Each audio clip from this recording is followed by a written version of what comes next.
Welcome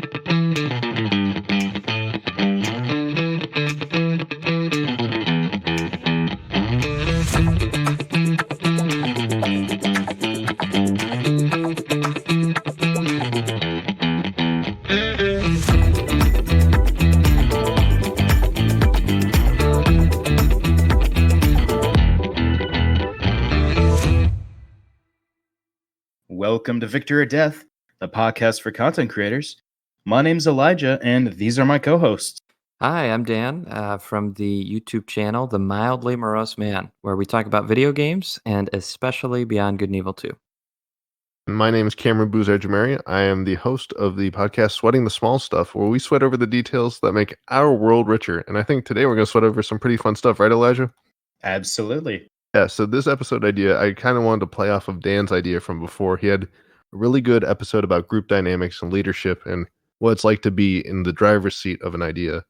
And I wanted to talk about something that it's the flip side of it, where I feel like a lot of people don't pay as much attention to it or don't really think it's an important thing to learn more about and embrace, which is how to be a good collaborator, how to be someone, and not just as a leader, but like, let's say your friend comes to you with an idea and maybe the idea sounds absolutely atrocious. You don't want to tell them that they have this big dumb garbage idea. You want to say there's good stuff here and you want to help them because they chose to be vulnerable with you and come to you and ask for your input.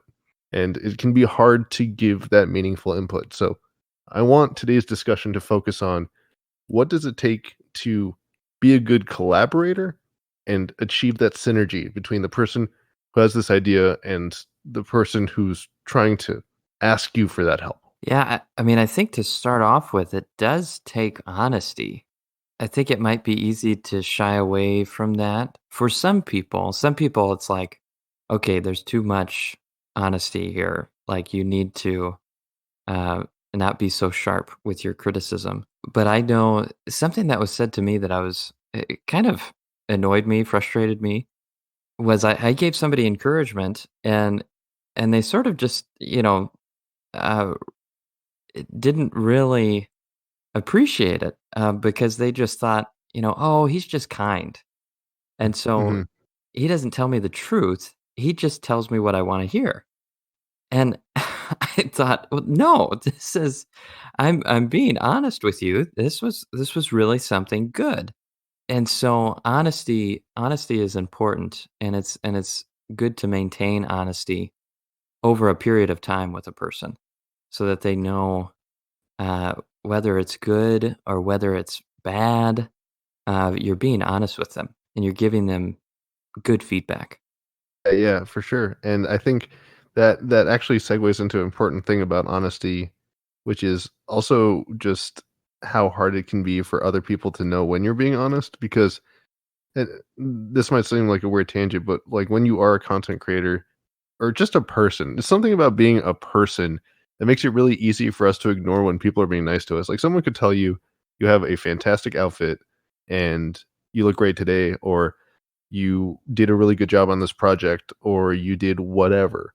And our brains can just dump that information real fast. But the moment one upset 1-star rating shows up on iTunes, or the moment you have one person say, not even necessarily a bad thing, just a thing that wasn't clearly positively good, it can be really easy for us to play off any of the good stuff that we've ever received up until that point and just say, I have failed, I have messed up, this is garbage. And that's first of all the weird thing about how honesty can be this weird backfiring thing where you think you're being positive and reassuring, and yet this one blasé thing completely trashes the way they take in the information. And so when you are a creator, when we say you have a thick skin, it's not necessarily that you can just have someone like spit in your face and not ask questions about it. It's understanding that like there's going to be good and there's going to be bad, and you need to know what's good, what's bad, and what's worth your time. So how does somebody like figure out what they should take and what they should leave behind in terms of criticism? That's actually a question I'd love to hear Elijah's perspective on, because I feel like I know you've sent me a lot of stuff and I've tried to be constructive with you, and I hope I've always been positive and reassuring, but I would love to see how you handle that. It's interesting because, given my other talents that I try to use in my off time, like design and art, I've been subject to a lot of criticism that I didn't ask for. But that was always the stuff that tended to hit me the hardest. I think partially because it's like the blindsiding effect, but also, negative opinions or even just lukewarm opinions, they propagate with the feelings that you already have, like the doubt. And so, even if they're being honest with you, that they think that, nah, man, your content's kind of just meh, like that honesty hurts because there's a part of you that wants people to like tell you that it's great, but you also want them to mean it. And so when you get a truthful, meh, it feels like a blow to your gut. But that's also where you have to realize that unsolicited, honest opinions aren't necessarily what you're looking. You want solicited, honest opinions from people that you care about because more often than not, that's who you're making it for. No, I was gonna say, yeah, it can always one of the hardest things to think about when you're creating any piece of content, especially when the audience isn't there, is who is the audience. Making sure that like this, you could have like some super old, super random person say that your thing is garbage, hokey nonsense by millennials, but maybe it is for millennials, and maybe you did want it to be garbage, hokey nonsense that people who are older don't appreciate. But Gen Y and Gen Z folks are like, this is, some useful perspective as someone who's living and growing up in our time. Right. Yeah. And that's kind of why you need to only be taking opinions from people who are your audience. So when it comes to art, if you're not making it for anyone other than yourself, you're probably only going to show your stuff to people you trust unless you don't care what people think. Like when you throw something out on Instagram, you're like, all right, I did this drawing or this design piece I'm putting out there because I like it. I'm just going to filter through it if I get any comments because that's a big problem on social media. But like you kind of filter through it and you take things with a grain of salt. Yeah, you want to take opinions from your audience. So if bulk portion of your audience is saying, hey, no, we don't like this, take that in consideration, but also make sure that it's the bulk of your audience. And I think that's where it was specifically with content creation. That's where data matters. Mm-hmm. A lot of small people aren't necessarily going to have data. They're going to have quantitative data. Like, oh, I have, 30, 40 listeners this month. Big productions are going to have qualitative and quantitative content or data, which means that they're going to have, okay, this is how many people are watching, and this is what a certain section of those people are saying. That's where you can get a little bit more nitty gritty with, commentary, because then you can kind of quantify, is this person a real, is this person not my audience, and start taking like that criticism that way. Yeah, I think that's a really good way to look at it, especially because it can be hard to get that qualitative data early on when it doesn't seem like a lot of people want to comment or share. So there are lots of places you can go to explicitly ask. But going back to Dan's earlier point about what kind of things should you really lock in on, what kind of things can you ignore? I think one of the most useful things in terms of both this quantitative versus qualitative data and what opinions are worth following up on are details. When you get a comment that's like, your show sucks and I hate you, that's not useful to anyone. It's just someone being mean to be mean, unless they're sarcastic, in which case I need to explain this to you guys. The void of pure text internet chats is not a great place to just leave blase on your face sarcasm. It doesn't work. But but True. Yep. if I go out there and I say, hey, I created this episode, I worked hard on it, what works, how do you think the sound works? Or even if you're just out there and you put it out there and someone comes back and is like, I think the show's fine, I didn't particularly like the sound effects were too loud, background noise is distracting, I don't like the way there's all sorts of little details that you can lock in on that don't necessarily mean that you made a bad thing. It just means that the thing that you did might not be as easy to or not as palatable as you thought it was. And then even there, you have to take time to think about what of that criticism do you actually want to lock in on. So Mm. an example of this is if someone's saying, I don't like the host's voice, there's not much you can do about your voice. It's your voice, it's your podcast. You're not going to get someone else to host it, it's yours. But if they keep complaining that the background music is distracting or too loud, you could take the time to find new background music. Or if you're really married to it and maybe you can make it a little quieter, or maybe you can just not pay attention to that feedback. Like that's always an option, but that doesn't mean it's not valid feedback. Now that we've talked a lot about what it's like to be the creator and receive feedback, I thought it would be fun to switch the dialogue to what it takes to give good feedback, because that I feel like is a skill a lot of people never think to learn, and it's one thing that can help you in so many facets of your life. So Dan, Elisha, if you want to take it away, what do you think about when you want to give constructive feedback to someone, especially when they come to you bearing their soul and their creative endeavors? If you're enjoying this episode, please leave an honest rating for us wherever you're listening from. Also, please like us on Facebook, follow us on Twitter, and join our subreddit to talk about the latest episodes or ask for help in your content creation journey. All those links can be found in the show notes. Without further ado, let's get back to the episode.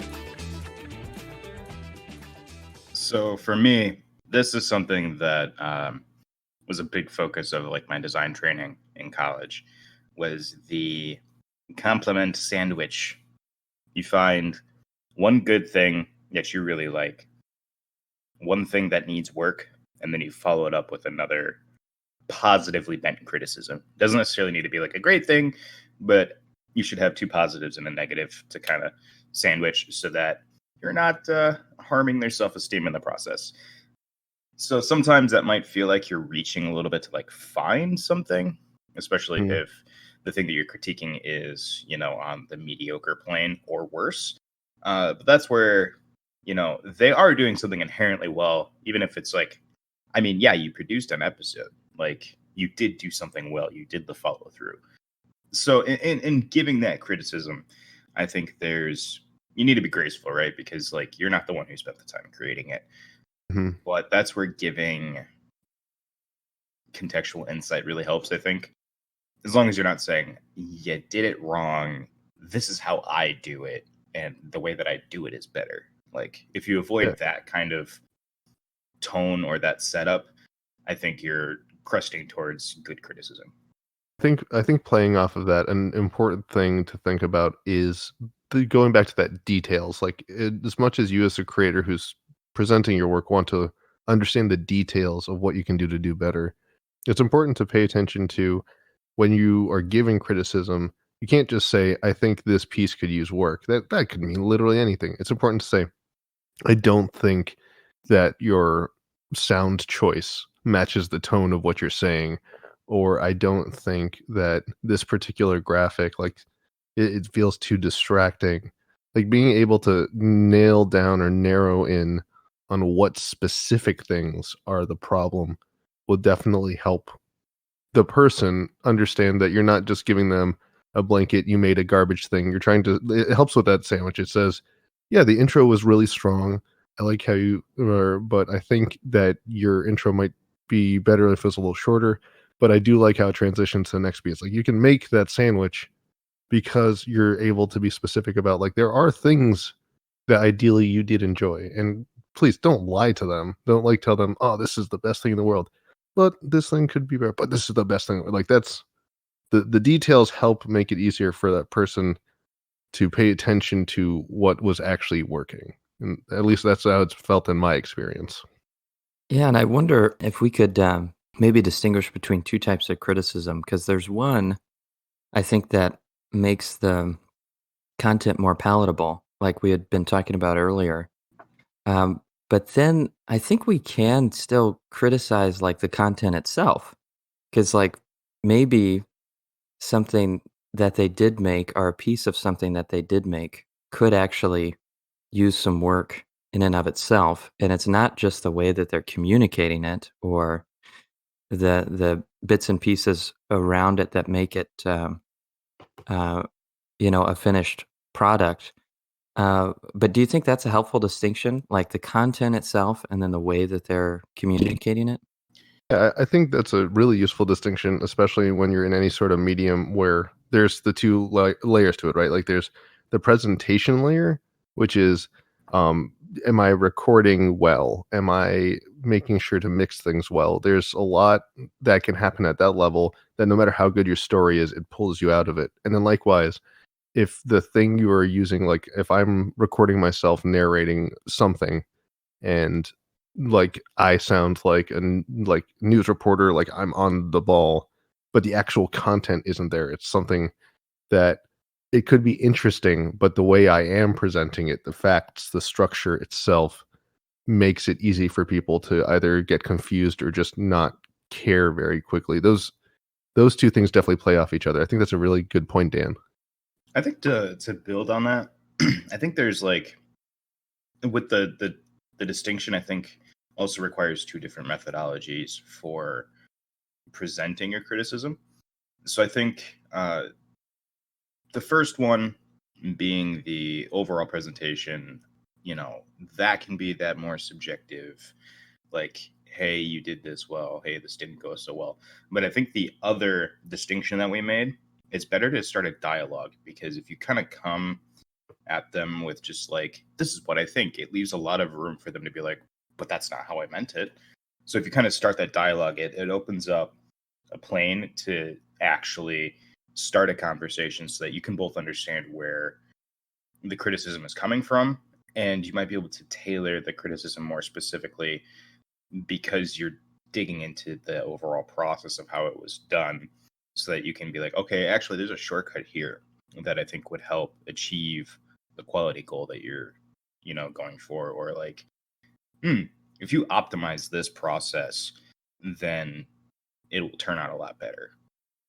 So that's a really good distinction, and I think it actually goes back to our creative discipline discussion, which had to do with when you're creating content, even though it could be just you in a room with a microphone, you're not actually alone there, right? You're with your audience.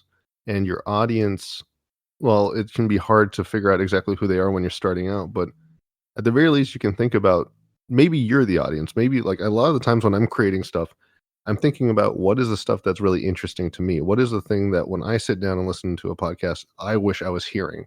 A lot of the times that's what motivates us to create any of this content is we have an idea for something that we would love to hear that we're not really getting from the world. And so being able to tap into what that audience would be expecting and trying to, and it's a weird thing to do because it's like you're trying to collaborate with yourself. You're trying to give yourself your own feedback, which is like you're listening to it and you're like, this just isn't landing. Like if I was really listening to this and I didn't know who I was, I don't think I would care about this one particular piece. And it's a hard little thread to be able to distinguish and pull at. And I know for a fact I still struggle with that all the time. Like it's easy to get distracted. It's easy to feel that there's nothing really there to play off of, but it's something that you just got to listen for in yourself. Yeah, and I think, I mean, if you have to do it on your own, you sort of have to be able to foster that conversation with yourself. But it would be nice to have like good trusted friends or people that could give you that feedback, even if they're not within your audience, thinking as if they were, so that they could have that conversation with you. And Uh, really, that's something that we have to keep in mind when we're giving critical feedback, that we're not thinking, um, listening or seeing the content for ourselves, but if we're giving good feedback, we're putting ourselves in the shoes of the person's audience. So if for some reason they are doing content about hiking and mountain climbing, which I don't do often, I would have to put myself in the shoes of those of that audience.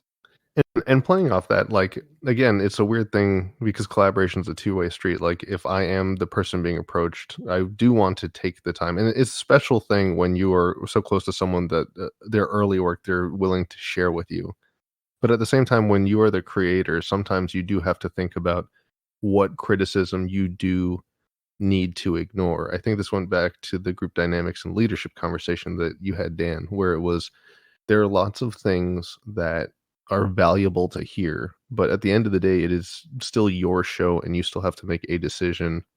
And it can sometimes be pretty difficult to take or even ignore criticism because you want your friends to feel like you value their opinion because you came to them. You clearly showed that you do value their opinion. Otherwise, you wouldn't have bothered taking this thing you worked so hard on and showing it to them.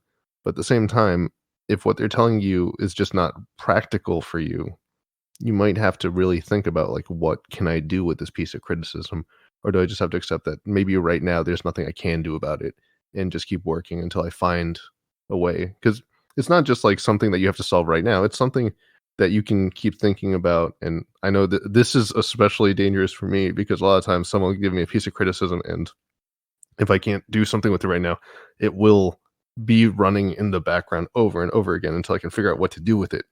We've started out talking about feedback and that we need to be honest, and that the best feedback comes from the right audience, whoever you're speaking with. And even better is if you ask someone to give you that feedback. And the more data you have, the better the feedback will be. And you want feedback about specific details that you're in control of. You can't change the way you look or sound, usually, without drastic measures being taken. And sometimes feedback can be about whether your content is palatable or something about the content itself. And so it's helpful to make that distinction to know where the change can be made. Well, that's all the time we have today, guys. Thank you for listening, and we'll see you on the next one.